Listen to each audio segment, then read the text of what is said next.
It's time for the chip race. For strategy this week, we're going to take a look at an interesting spot from the 2022 Irish Open. It was an interesting three-way spot between Steve O'Dwyer and well-known Irish players Thomas Geleziunas and Seamus Cahill. Joining us to discuss the hand is the man who took down that event. It is, of course, our good pal, Steve O'Dwyer. Steve, welcome back. Thanks. Well, Steve, with 18 players left and the blinds 30, 60k with a 60 big blind ante, you open from the hijack with the King of Spades, 10 of Diamonds to 140k off a stack of 3.15 million. That's 52 big blinds. Top Irish player Tommy Geleziunas, Tommy G, flats the button with King of Diamonds, Jack of Spades. He's got 5.5 million, 92 big blinds. Another top Irish reg, PLO specialist Seamus Cahill, flats the small blind with the Ace of Hearts, 10 of Spades off his stack of 3.3 million, 55 bigs. Kyle Maguire folds in the big blind and you guys go to the flop. Nothing too interesting there, I think. So we could probably just proceed straight to the flop. There's 540k in the middle and the flop comes the 9 of Diamonds, 8 of Spades, 7 of Diamonds. Seamus checks, you check, and Tommy bets 160k, 18% of pot. Seamus calls and you call. It feels like this is a spot where check is the default play. You can have all the strongest possible hands, but so can your opponents, as it's obviously a board that hits the flatting ranges pretty hard as well. Some players would look at the 10 in their hand and maybe auto-bet this board. While a bet doesn't seem terrible in this instance, Steve, can you tell us the benefits of checking? I generally like to check these kinds of spots because I just kind of want to see if the button bets, how the small blind will react. I get to close the action in that case. If the button doesn't bet, get to see another card. I mean, my hand's not that strong, but I don't mind seeing another card. I'm definitely not very sharp on what you're actually supposed to do in these three-way spots, but I feel like my range is supposed to do a lot of checking here. With ICM, I definitely just want to play a bit more passively than I would at an earlier stage in the tournament. I'd just been kind of maneuvering very easily. Not very easily, but pre-flop I had been able to do what I wanted to do and win plenty of small pots to just keep slowly chipping up. So yeah, I just like checking a lot of my range in the spot. Yeah, that makes an awful lot of sense. Tommy's small bet is a bit unusual. Dara, I'm assuming Tommy's meant to check back with this hand.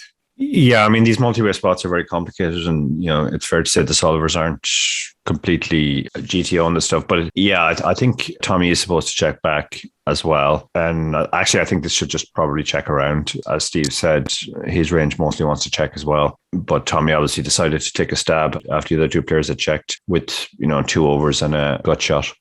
Yeah, well, once the small bet is made, the calls from Seamus and you, Steve, are fairly uncontroversial, but I think it's fair to say you have the option to go for that semi-bluff where you could do some check raising. How much thought did you give to it?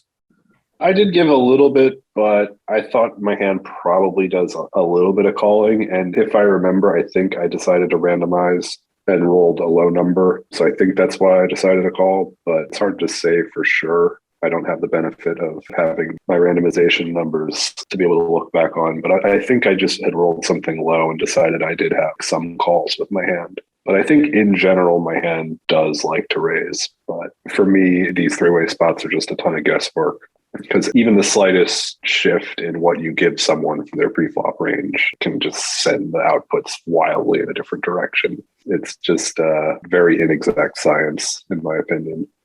Yeah, for sure. Three ways is so tough. The pot is 1.02 million as played, and it comes the Queen of Spades. So the board now reads 9 of Diamonds, 8 of Spades, 7 of Diamonds, Queen of Spades. A reminder there that you have the King of Spades, 10 of Diamonds. Tommy has the King of Diamonds, Jack of Spades, and Seamus has the Ace of Hearts, 10 of Spades.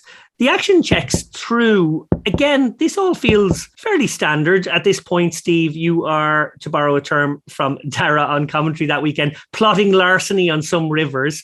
How are you ranging your opponents, though, after it checks through? Because I imagine that plays a big part in what frequency or what cards you decide to barrel on.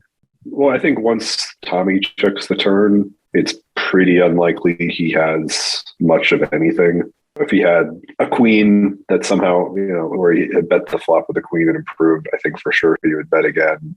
of course, he's going to bet all of his straights and his sets and his two pairs again, I think. I mean, maybe some of his two pairs check, but there aren't too many. I assume he's only going to have suited cards that make two pairs in this spot. So there's not too many of those kinds of cards in his range. So yeah, when he checks, I figured, well, he probably doesn't have much of anything. And, Seamus could have something pretty good, but likely he's going to put in a check raise on the flop with a lot of those hands. He might have a similar hand to what I have. He could have hit a queen at some point too. But yeah, I mean, I figured we all kind of have something that's not so good. It's a tricky spot. It is a tricky spot, but it does seem like you had a very good handle on where you were.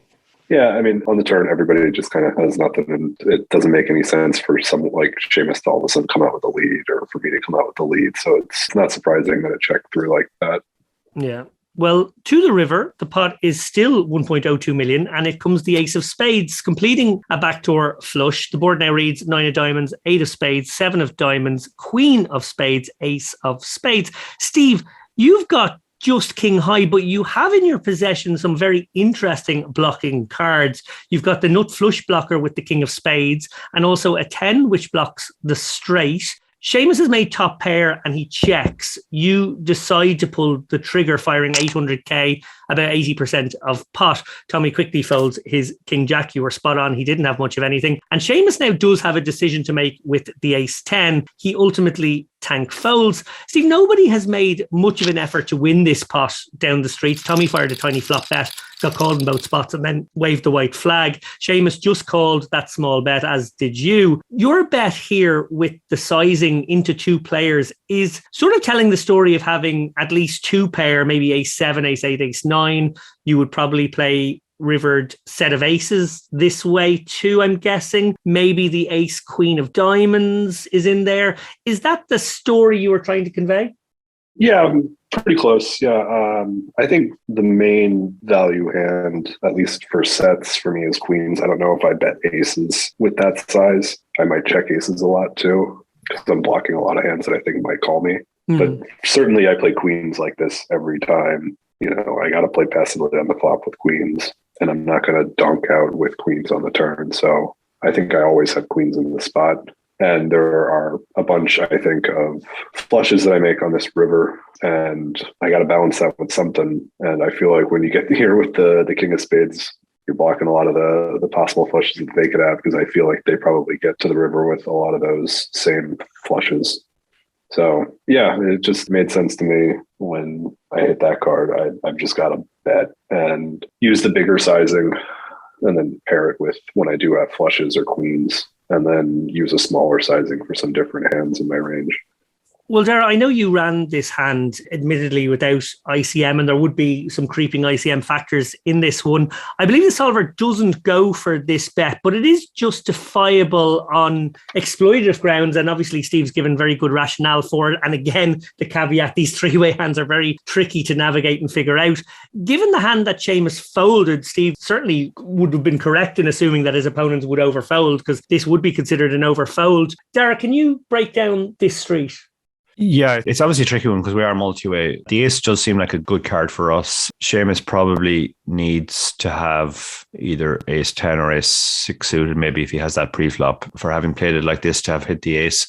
So it shouldn't really have hit him. And it's impossible in the solver to adjust for ICM, but we kind of know what the general heuristics are. And the general heuristics are that the players who are covered have to do a lot more folding in these spots. So essentially, when Steve bets, he can expect to have more fold equity. I was actually curious as to what he was targeting to fold. Did he think he could actually get an ace to fold, or was he just targeting weaker stuff? I was hopeful that I could get an ace to fold, but I wasn't sure that I would. I didn't know if I would be successful in doing that. I was hoping to more get like a queen jack, queen 10, 10 9, jack 9, something like that, and just hope that Tommy didn't have ace 9, ace 7, ace 8. I don't know if he gets those on the flop.